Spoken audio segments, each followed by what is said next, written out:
ঘোড়ার মাংস খাওয়া কি হালাল নাকি হারাম? অনেকে বলেন মাকরুহ। হ্যাঁ, আলেমদের ইখতিলাফ আছে। আপনি যেভাবে বলেছেন অনেকে বলেন, আসলে অনেকে নয়, কিছু সংখ্যক লোক বলেন মাকরুহ, আবার কিছু সংখ্যক বলেন হারাম। তবে বিশুদ্ধ বক্তব্য হচ্ছে ঘোড়ার মাংস খাওয়া জায়েজ, তবে মানে কমন নয়। বিশেষ সালাফদের আমল দ্বারা প্রমাণিত হয় নাই যে সালাফরা ঘোড়া জবে করে খেয়েছেন রীতিমতো। দুই একটি ঘটনা এটা প্রমাণ করে যে মানে প্রয়োজন হলে ঘোড়া জবে করতে পারবেন, প্রয়োজন হলে খেতে পারবেন। কিন্তু আল্লাহ সুবহানাহু ওয়া তাআলা কোরআনে কারীমে একেবারে স্পষ্ট করে দিয়েছেন যে ঘোড়া মূলত খাবার জন্য, জবে করার জন্য নয়, ঘোড়ার জন্য অন্য কাজ আল্লাহ তাআলা উল্লেখ করেছেন। সেখান থেকে বোঝা যায় ঘোড়া জবে করাটা মানে এটা শুধুমাত্র প্রয়োজনের তাগিদে বৈধ, মানে একেবারে ব্যতিক্রম বিষয়। ব্যতিক্রম বিষয়, প্রয়োজনের তাগিদে বৈধ এক। দুই নম্বর হচ্ছে মানে এটা নিয়মিত বিষয় নয়, ঘোড়ার গোশত খাওয়াটা জায়েজ, তাও নিয়মিত বিষয় নয়। জি, খুবই স্পষ্ট হলো বিষয়টি। আমাদের হাতে একটি চিঠি পাঠিয়েছেন আবুল কালাম চৌধুরীপাড়া, মালিবাগ, ঢাকা থেকে। লিখেছেন, সম্মানিত আলেমগণ সর্বদা বলে থাকেন যে পরের হক ফেরত দিতে হবে, এটা আল্লাহ কখনো মাফ করবেন না। কেউ যদি পরের হক ফেরত না দেয় তবে পরকালে সওয়াব কেটে পরিশোধ করতে হবে। আবার ওই একই ওলামাগণ বলেন, হারামখোর দুর্নীতিবাজ লোকেরা যদি হালাল টাকা থেকে মসজিদ মাদ্রাসা দান করে তবে অবশ্যই অশেষ নেকি পাবে। হারামখোর দুর্নীতিবাজরা মনে করে পরকালে অশেষ নেকি থেকে সমস্ত পাওনাদারদের হক পরিশোধ করা যাবে, এরপরে অশেষ নেকি থেকে যাবে, তা দ্বারা জান্নাতে যেতে মোটেও অসুবিধা হবে না। অতএব পরের সম্পদ আত্মসাৎ করে তা ফেরত দেওয়ার প্রয়োজন নেই। এরপরে প্রশ্ন করেছেন, হারামখোর ধোঁকাবাজরা যদি অশেষ নেকি পেয়ে যায় তবে পরের হক ফেরত দেওয়ার প্রয়োজন কি? না, অশেষ নেকি একটা ভিন্ন বিষয়, আর পরের হক ফেরত দেওয়ার বিষয়টি অপরিহার্য। অবশ্যই যদি আপনি নিশ্চিত থাকেন যে কারো হক নষ্ট করেছেন, তাহলে আপনাকে তার হক তাকে ফেরত দিতেই হবে। এ ব্যাপারে কোনো আলেম দ্বিমত পোষণ করেছেন আমার জানা নেই, কারণ এটা ইখতিলাফি মাসআলা নয়। এটা তো মনে হচ্ছে যে একটা নির্মাণকৃত একটা প্রশ্ন, একটা নিজেই তৈরি করেছেন, নিজে প্রস্তুত করেছেন। আলেমদের বক্তব্য হচ্ছে যেটা, সেটা হলো আপনি যদি অন্যায়ভাবে দুর্নীতির মাধ্যমে অন্যের হক আত্মসাৎ করে আপনি সম্পদ জমা করেন, সম্পদশালী হন, তাহলে ওই অন্যায়ভাবে যে সম্পদ আপনি একত্রিত করেছেন, যে সম্পদ আপনি গচ্ছিভূত করেছেন, সেটার মালিকানা আপনার সাব্যস্ত হবে না। সেটা আপনাকে অবশ্যই ওর মালিককে প্রত্যর্পণ করতে হবে, ফিরিয়ে দিতে হবে। এটি আলেমদের বক্তব্য, এটাই ইসলাম। হারাম পথে অর্জিত সম্পদের ইবাদতকে গ্রহণীয় হবে, এবং সেই জায়গায় ওই হারাম থেকে আপনি মানুষের টাকা হারাম চুরি করে এনে যদি আপনি দান করেন অশেষ নেকি পেয়ে যাবেন, এ কথাও কোনো আলেম বলেছে আমার জানা নেই।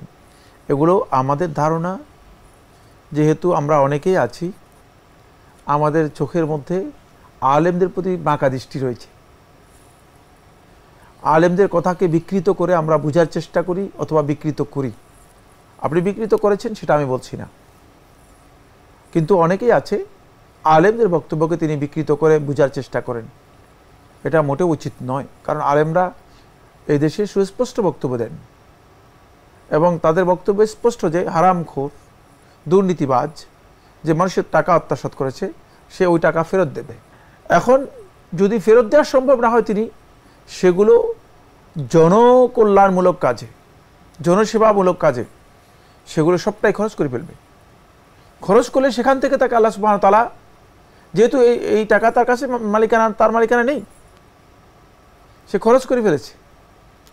জনকল্যাণমূলক কাজে যদি জনসেবার কাজে খরচ করে এই হারাম টাকা, তাহলে অবশ্যই তার এই টাকা যদি সে আল্লাহ তাআলার কাছে সত্যিকার তওবা করে, সত্যিকার আল্লাহ তাআলার কাছে যদি তওবা করে, আর সেগুলো যদি জনসেবামূলক কাজে, জনকল্যাণমূলক কাজে খরচ করে ফেলে দিয়ে দেয়, তাহলে ওই টাকা থেকে আল্লাহ সুবহানাহু ওয়া তাআলা কিয়ামতের দিন তাকে ওই পাওনাগুলো কি করবেন, পরিশোধ করে দিবেন। যারা হকদার কিয়ামতের দিনে আসবে যে আল্লাহ আমার এত টাকা, আমার এত টাকা, আমার এত টাকা, আমার এত এই পাওনা, তাদেরকে আল্লাহ সুবহানাহু ওয়া তাআলা কিয়ামতের দিন তার ওই যে জনকল্যাণমূলক কাজে যেটা খরচ করেছে সেখান থেকে যিনি অনুতপ্ত হয়ে সংশোধন হওয়ার তওবা প্রয়াসে করবেন, যিনি কাজ তওবা করেছেন, করবেন, হ্যাঁ, তাকে সে কাজের ফল পাবেন। হ্যাঁ, অবশ্যই, কারণ তওবা করবেন, আল্লাহ তাআলা তাকে মানে আল্লাহ তাআলার কাছে প্রত্যাবর্তন করার পরে প্রত্যাবর্তন করলেন, আবার তওবা, সংশোধন হ্যাঁ, হলেন, তওবা কবুল করার পরে আল্লাহ সুবহানাহু ওয়া তাআলা তাকে ক্ষমা করে দিবেন। এটা আল্লাহ তাআলার ইচ্ছা, স্বাধীন ইখতিয়ারের বিষয়। কোন পৃথিবীর কোন মানুষ তিনি যেই মানে ক্ষমতাধর হোক না কেন, এই প্রশ্ন উত্থাপন করার ক্ষমতাও নেই যে আল্লাহ কেন ওই লোকটাকে ক্ষমা করে দিয়েছেন। এটা কোনো ক্ষমতা নেই, আমাদের কোনো ক্ষমতা নেই। সুতরাং আপনার মনে কষ্টের কোনো কারণ নেই। আপনার মনে কষ্টের কারণ হচ্ছে আপনার মনের মধ্যে কোনো এক জায়গায় কোনো এক ফাঁকে ঈমানের দুর্বলতা আছে। আপনি আল্লাহ তাআলার ক্ষমতা সম্পর্কেই জানেন না। আল্লাহ রাব্বুল আলামিনের ক্ষমতা সম্পর্কে যদি আমরা জানতাম, উপলব্ধি করতাম, তাহলে আমরা এই ধরনের বক্তব্যই দিতাম না। পৃথিবীর কোনো অপরাধ নেই, সমস্ত অপরাধ করার পরে মৃত্যুর আগে আল্লাহ রাব্বুল আলামিনের হকের উপরে সর্বশ্রেষ্ঠ জঘন্যতম অপরাধ করেছে, সবচেয়ে বড় অপরাধ করেছে।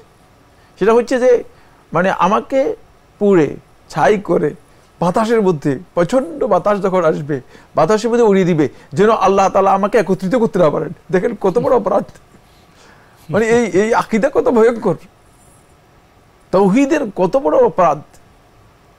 কিন্তু তাকেও আল্লাহ সুবহানাহু ওয়া তাআলা ক্ষমা করে দিয়েছেন। সুতরাং যদি আল্লাহ সুবহানাহু ওয়া তাআলা ক্ষমা করে দেন, আর যদি আলেমরা এই ক্ষমার কথাগুলো বলেন, আপনার হয়তো মনে কষ্ট হতেই পারে, কিন্তু এই মনে কষ্ট আসার মাধ্যমে আল্লাহ রাব্বুল আলামিনের কিছুই আসা যাবে না। কারণ এই সমস্ত মনে কষ্টের কোনো লাভ নেই।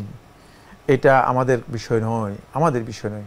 আমাদের বিষয় হচ্ছে আমরা মানুষদেরকে দুর্নীতি থেকে, অপরাধ থেকে, আত্মসাৎ, মানুষের টাকা নষ্ট করা, মানুষের টাকা জুলুম করে দখল করা, এগুলো থেকে আমরা মানুষদেরকে সতর্ক করব। এটা হচ্ছে আমাদের কাজ। এবং সুনির্দিষ্ট কোনো ব্যক্তির পিছনে লাগা, এটাও ইসলামী চিন্তাধারার বাইরের বিষয়। উনি তো প্রশ্নটা একটু অন্যভাবে করলেন। আলেমরা তো এইভাবেই কথা বলেন যে মসজিদ মাদ্রাসা দান করলে সওয়াব হবে, নেকি হবে, এই তো স্বাভাবিক কথাই বলেছেন। এভাবে কি বলেন দুর্নীতিবাজ লোকেরা? এটা কখনো আমার শুনি না যে যুক্ত করেছেন। না না, এটা আসলে এটা না, দুর্নীতিবাজ লোকদেরকে আলেমরা বলছেন যে আপনারা প্রশ্নই আসে না। কোনো আলেম একথা বলবে না যে দুর্নীতিবাজ যারা আছেন আপনারা সবাই মসজিদ মাদ্রাসায় দেন। এই প্রশ্ন যদি আপনি করে থাকেন, আপনি আসলে ঠিক করেননি। জানলাম বিষয়গুলো সম্পর্কে। প্রিয় দর্শক, আরও একটি ইমেইল পাঠিয়েছেন মোহাম্মদ আজগর আলী। ভাই, আপনি তো দুঃখজনক হলেও সত্য একটি কথা ভূমিকা লিখেছেন, কয়েকটি প্রশ্ন আপনারা এড়িয়ে গেছেন। আসলে ভাই অনেক কিছু তো এড়িয়ে যেতে হয় না। তো এবারও প্রশ্ন আপনি, এগুলো খুব কি জীবন ঘনিষ্ঠ প্রশ্ন লিখেছেন। কোন জিনিস হারিয়ে গেলে আর পাওয়া যায় না? কোন আমল দুশ্চিন্তা থেকে মুক্তি পাওয়া যায়? এগুলো আমাদের প্রশ্ন নয়, আমরা অনেক প্রশ্ন এড়িয়ে যাই না আমরা। এই প্রশ্নগুলো জীবন ঘনিষ্ঠ নয় বলে আমরা প্রশ্নগুলো করি না। তাহলে এই ধরনের আমাদের কুইজ প্রশ্ন যেগুলো আছে সবগুলো আমাদের এখানে আসবে। আমাদের এই প্রশ্ন তো জীবন ঘনিষ্ঠ প্রশ্ন না, আমরা আপনাদের বারবার আহ্বান জানাই। জি আচ্ছা, আপনার দুটি প্রশ্ন আরো আছে। কোন দোয়া 3 বার পাঠ করলে আল্লাহর আরশ থেকে সাথে সাথে সাহায্য চলে আসবে? তো এই ধরনের কোনো দোয়া হাদিস দ্বারা সাব্যস্ত হয়নি। কোন দোয়া একবার পড়লে 1000 দিন পর্যন্ত নেকি লেখা হয়?